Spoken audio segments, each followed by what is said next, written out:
Hello friends, સ્વાગત છે તમારું મારી ચેનલ ધમુસ કિચન એન્ડ બ્લોગ પર. રોજ સાંજે શું બનાવવું એ પ્રશ્ન તો બધાયને થાય અને મારે પણ થાય છે. તો આજે મને થયું કે રોજના ખીચડી કઢી બટાકા પૌવા કરતાં કશુંક ટેસ્ટી અને હેલ્ધી બનાવવું, જે સ્વાદમાં બેસ્ટ અને પચવામાં પણ હળવું રહે. વળી થોડી જુદી રીતે ડિફરન્ટ સ્ટાઇલમાં બનાવવું તો ઘરના પણ ખુશ થઈ જશે. એકદમ ટેસ્ટી અને મજેદાર રેસીપી બનાવવા માટે સૌથી પહેલા આપણે અહીંયા પોલિશ કરેલી મગની દાળ લઈશું. આપણે આ દાળને ધોઈ લઈશું. અહીંયા દાળને જોઈ ચોખ્ખી કરીને મેં લીધેલી છે, એટલે આપણે એને સીધી હવે ધોઈ લઈએ. થી 2 વખત પાણી નાખી સરસ રીતે દાળને ધોઈ લેવાની છે. આ રીતે થોડી ઘસી અને ધોઈ લેવાની, જેથી એના ઉપર જે કાંઈ ડસ્ટ કે પાવડર હોય એ નીકળી જાય. ધોયા પછી દાળને આપણે પલાળી દઈશું. દાળ બરાબર ડૂબી જાય એટલું આપણે પાણી ઉમેરીશું અને ઢાંકણ ઢાંકી અંદાજે અડધો કલાક સુધી આપણે એને પલળવા દઈશું. પણ જો તમારે ઇન્સ્ટન્ટ અને ઝડપથી બનાવવી હોય તો આ દાળને પલાળવા માટે તમારે થોડું ગરમ પાણી ઉમેરી દેવાનું. એમ કરવાથી માત્ર 10 થી 15 મિનિટમાં દાળ સારી રીતે પલળી જાય છે. તો અત્યારે આપણે દાળને અડધો કલાક માટે સોક થવા માટે મૂકી દઈએ છીએ. હવે જ્યાં સુધીમાં દાળ પલળે છે ત્યાં સુધીમાં આપણે આગળની તૈયારી કરી લઈશું. એક મિક્સિંગ બાઉલ લઈશું અને એમાં જેટલી આપણે મગની દાળ લીધેલી છે એ જ માપ પ્રમાણે પૌવા લઈશું. આ પૌવા કોઈ પણ પૌવા ચાલે. તમે નાયલોન પૌવા લઈ શકો છો, અથવા તો આપણે બટેકા પૌવા બનાવવા માટે જે વાપરીએ છીએ એ પૌવા પણ લઈ શકો છો. હવે આપણે પૌવાને પણ ધોઈ લઈએ. હવે આ રીતે પૌવાને ધોયા પછી આપણે એના અંદરનું બધું જ પાણી કાઢી લેવાનું છે અને તૈયાર થયેલા પૌવાને પણ આપણે સાઈડ પર મૂકીશું. હવે અડધો કલાક પછી દાળને ચેક કરી લઈએ. તો જુઓ, અહીંયા દાળ ખૂબ સરસ રીતે પલળી ગઈ છે. હવે આપણે દાળની અંદરનું આ પાણી કાઢી લઈએ અને ફરી એક વખત ધોઈ લઈએ. દાળને ધોયા પછી આપણે એક મિક્સર જાર લઈશું અને ધોઈને તૈયાર કરેલી દાળને એમાં ટ્રાન્સફર કરીશું. મગની દાળને પલળતા બિલકુલ વાર નથી લાગતી. એમાં ખાસ કરીને આ જે છડી દાળ આવે છે એકદમ ઝડપથી પલળી જશે. હવે દાળ ઉમેર્યા પછી આપણે જે પૌવાને પલાળીને રાખ્યા છે એને પણ ઉમેરી દેવાના છે. હવે ઉમેરીશું 1 ચમચી ચણાનો લોટ. બાઇન્ડિંગ માટે આપણે ચણાનો લોટ ઉમેરીશું અને જે વાટકીના માપથી આપણે દાળ અને પૌવાને લીધેલા છે એ જ વાટકીના માપથી આપણે રવો ઉમેરીશું. અહીંયા તમે રવો કે સૂજી કોઈ પણ લઈ શકો, કેમ કે આપણે એને પીસવાની જ છે. તો આ રીતે તમારે કોઈ કટોરીને સેટ કરી દેવાની માપ માટે, જેથી કરીને ત્રણેય વસ્તુને તમે એક સરખી રીતે લઈ શકો. હવે આ મિશ્રણની અંદર આપણે 1 ચમચા જેટલું મોળું દહીં ઉમેરવાનું છે. તમારી પાસે જો છાશ હોય તો તમે છાશનો પણ ઉપયોગ કરી શકો છો. તો તમારે આ કટોરીના માપ પ્રમાણે બહુ ખાટી પણ નહીં અને સાવ મોળી પણ નહીં એવી 1 વાટકી જેટલી છાશ ઉમેરવાની છે. અને હવે એ જ કટોરી પ્રમાણે 1 કટોરી પાણી ઉમેરી દઈએ. ઢાંકણ ઢાંકી બધી જ વસ્તુને પીસી લઈએ. તો જુઓ, આ રીતે આપણે બેટર બનાવીને તૈયાર કરવાનું છે. અહીંયા મિશ્રણને પીસતી વખતે મારે અડધી વાટકી જેટલું પાણી ફરી ઉમેરવું પડેલું. તો તમારે જો જરૂર જણાય તો વધારાનું થોડું પાણી ઉમેરવાનું, જેથી કરીને આ કન્સિસ્ટન્સીમાં સરસ રીતે પીસાઈ જશે. હવે તૈયાર થયેલા બેટરને આપણે બાઉલમાં ટ્રાન્સફર કરી લઈએ.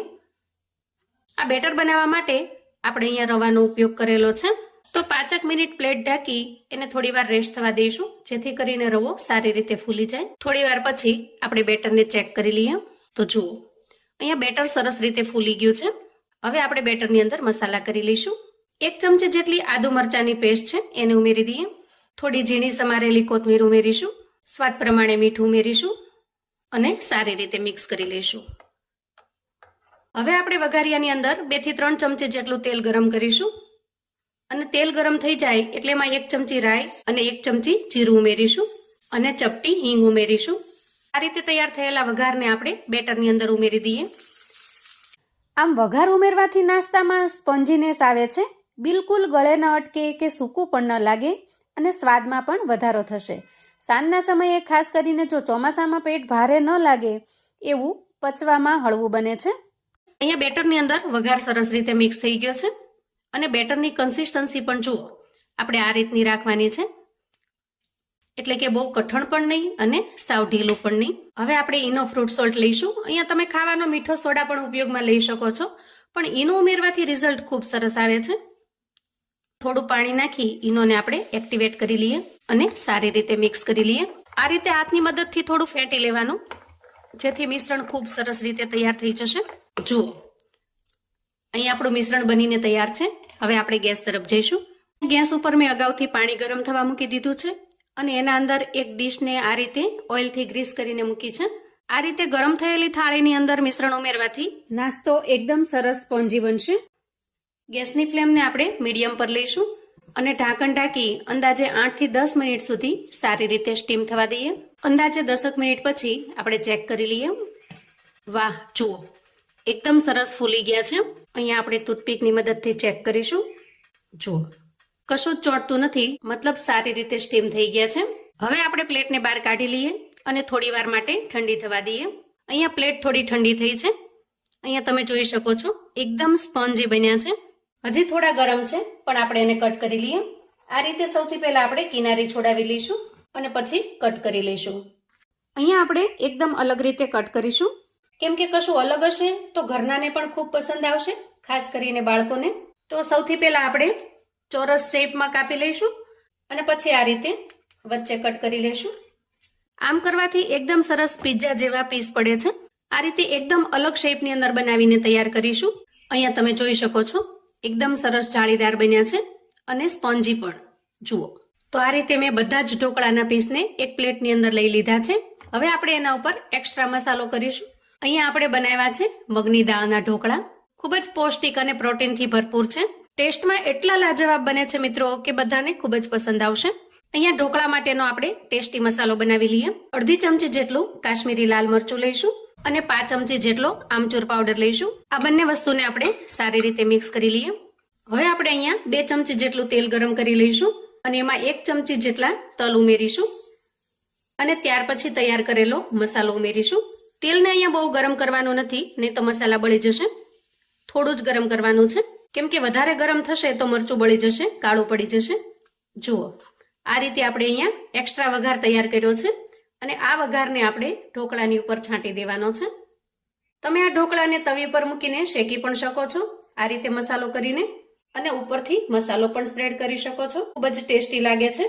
આ નાસ્તો તમે બાળકોને લંચ બોક્સ કે ટિફિન બોક્સમાં બનાવીને આપી શકો છો. સાંજે નાની મોટી ભૂખની અંદર બનાવીને તૈયાર કરી શકો છો. અને વળી એકદમ નવી રીતે બનેલું હોવાથી ઘરમાં નાના મોટા સૌને ખૂબ જ પસંદ આવે છે. તો જુઓ આપણો ટેસ્ટી નાસ્તો બનીને તૈયાર છે. આ નાસ્તાને તમે કોઈ પણ ચટણી સાથે પીરસી શકો છો, અથવા તો આજે આપણે જે નાસ્તા સાથે બનાવેલી છે ટોમેટો ચટણી, એની સાથે એનો ટેસ્ટ અમેઝિંગ લાગે છે. છતાં પણ તમારી પાસે જો ઘરમાં ગ્રીન ચટણી અવેલેબલ હોય તો તમે ગ્રીન ચટણી સાથે પણ ટોમેટો કેચઅપ સાથે પણ પીરસી શકો છો. ચાની સાથે પણ આ ઢોકળાનો ટેસ્ટ અમેઝિંગ લાગે છે. તો મિત્રો આ રીતે તમે ક્યારેય જો બનાવીને તૈયાર ન કર્યા હોય તો એક વખત મારા કહેવાથી પણ ચોક્કસથી બનાવજો. તમને ખરેખર ખૂબ જ પસંદ આવશે. આજની મારી મહેનત જો તમને થોડી ઘણી પસંદ આવી હોય તો વિડીયોને એક લાઇક ચોક્કસથી આપજો અને વિડીયો તમારા સગા સંબંધી મિત્રોને શેર કરજો, જેથી આ રેસિપી એમને પણ ઉપયોગી થઈ શકે. અને હા, ચેનલ પર જો નવા છો તો પ્લીઝ ચેનલને ચોક્કસથી સબસ્ક્રાઇબ કરજો. કોમેન્ટમાં જણાવજો કે આજની રેસિપી તમને કેવી લાગી છે. ફરી મળીશું એક નવી રેસિપી સાથે. ત્યાં સુધી આવજો.